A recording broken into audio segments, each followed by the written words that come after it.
DJ Sports.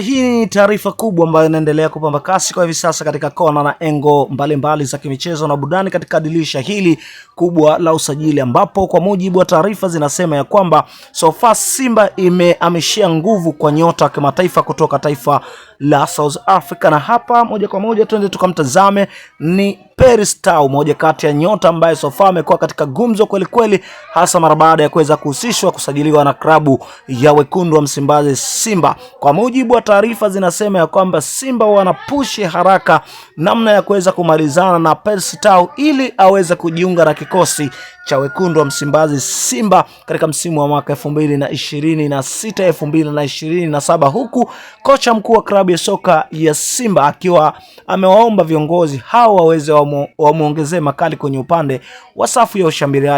ushambuliaji hasa mara baada ya kuonekana ya kwamba kuwa ina madhaifu makubwa, na hivyo Simba Sports Club wao wana jukumu la kufanya haraka zaidi kuhakikisha wanapata ingizo jipi ambalo litakuja kuingia moja kwa moja katika safu na kuwa